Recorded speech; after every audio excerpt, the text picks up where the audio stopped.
What can you do if you think your last quarter was a bust, a whole bust? You're like, how did this happen? It didn't go the way I thought. I wasn't ready.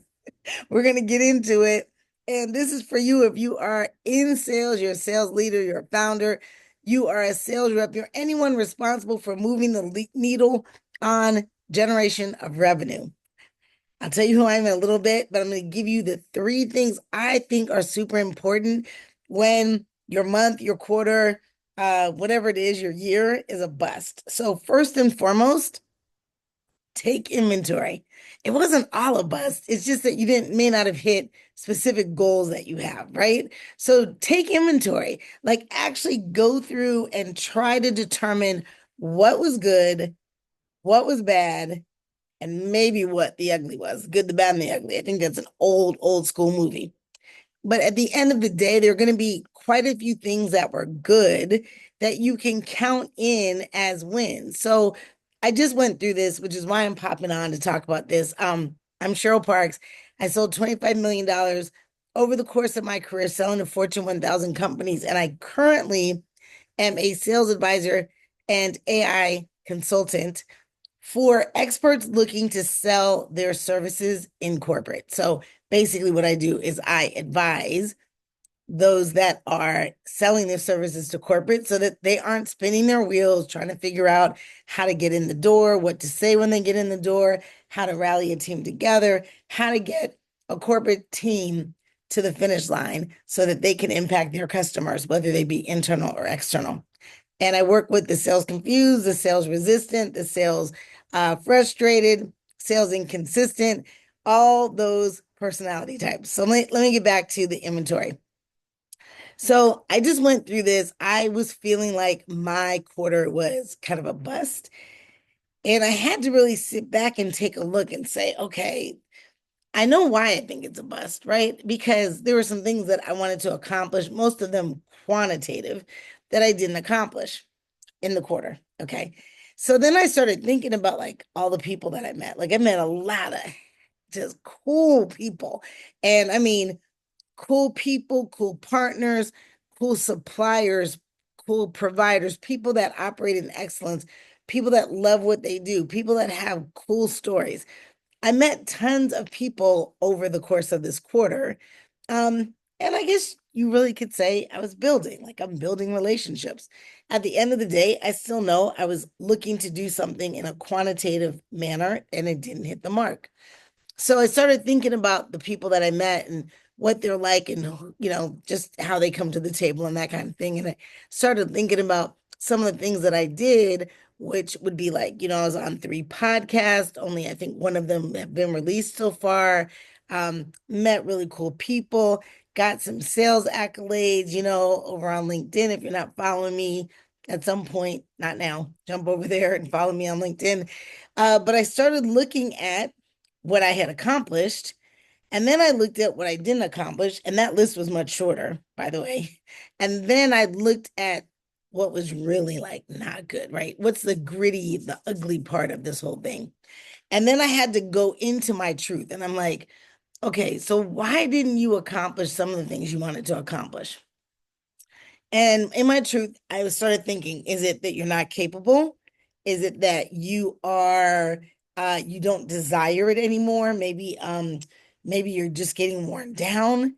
Is it that you're in the wrong market with the wrong people or the wrong time, right? Those are like three subsets of one category, right? So it's wrong is, one.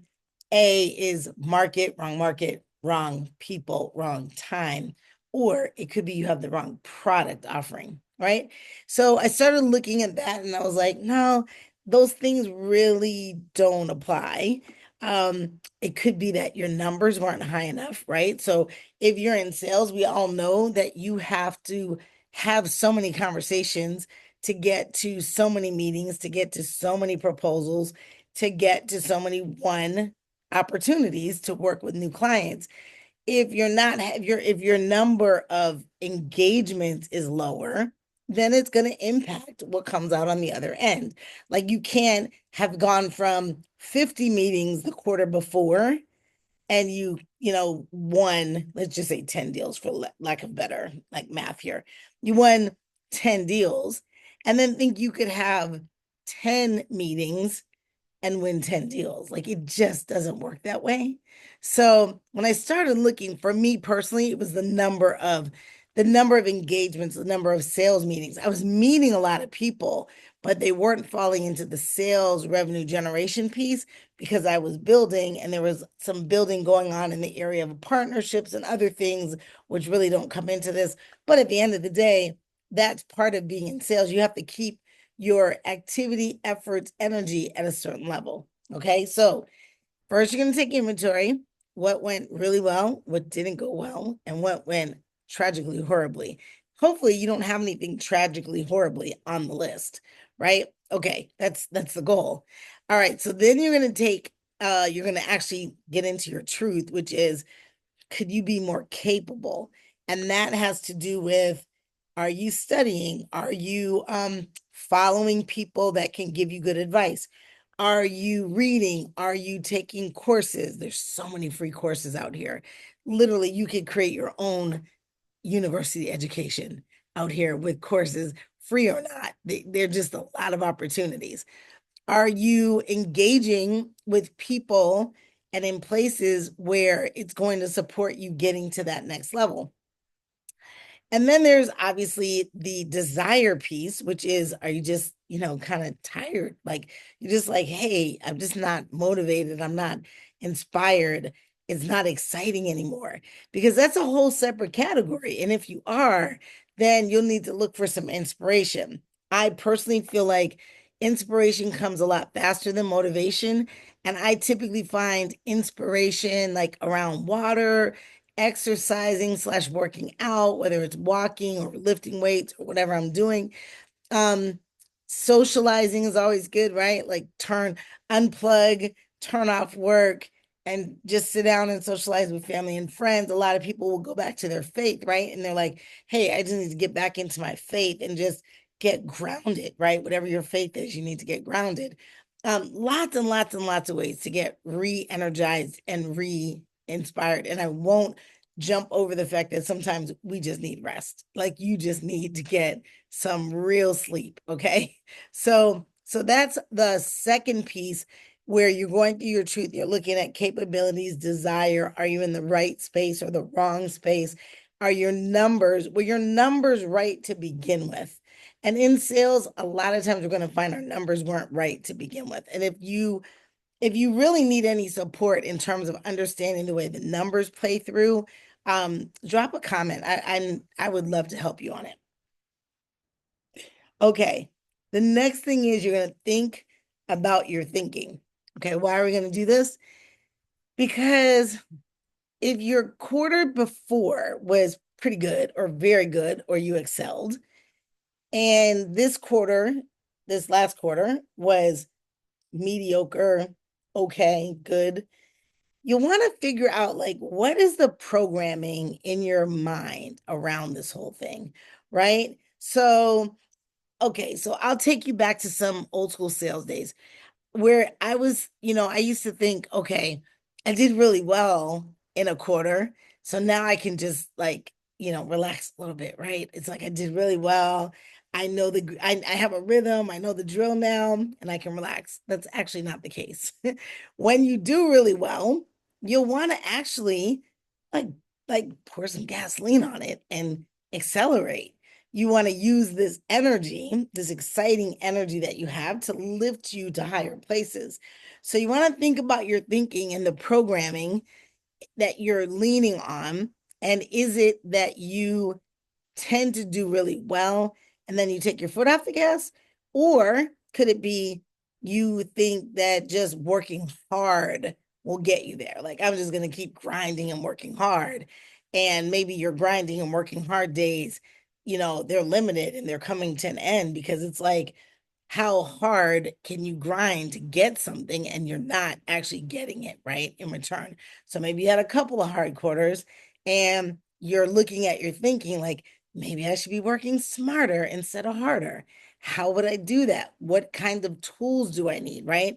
I always say like we don't dig swimming pools with a spoon. We actually use the right tools.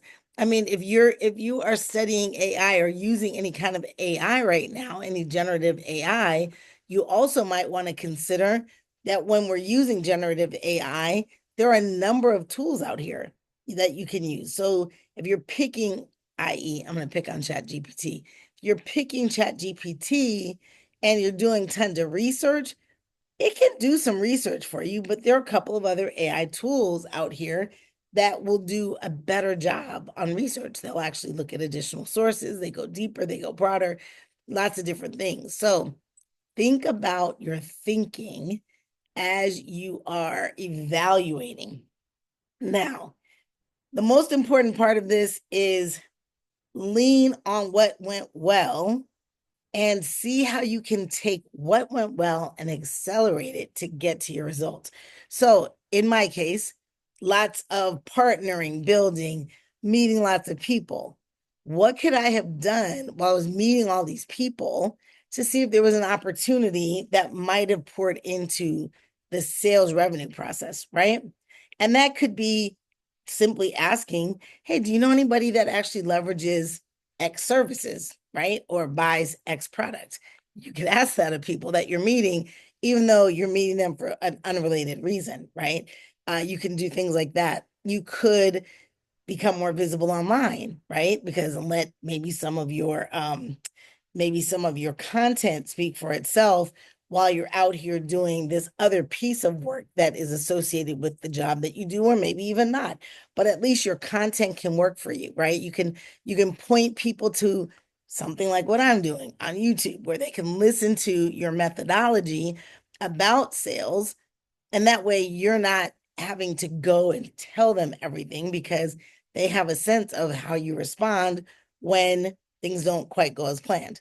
So those are some tips you can use if you think your last quarter was a complete bust.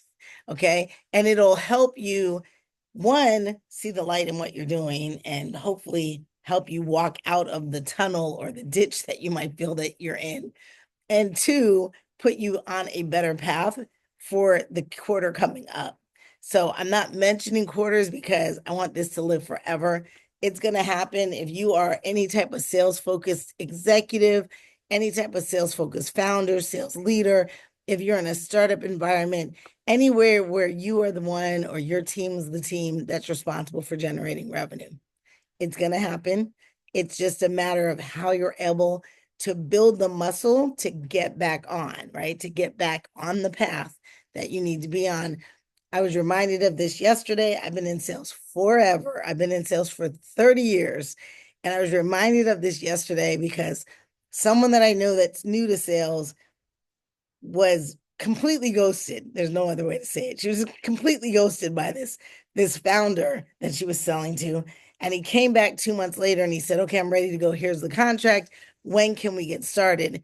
And she was like, what do you mean? Like, I've been reaching out to you all this time and I haven't heard anything. And she said to me, she said, I think sales is just about staying in the game. And I said, it absolutely is. There are a lot of things to it, but staying in the game is a big part of it.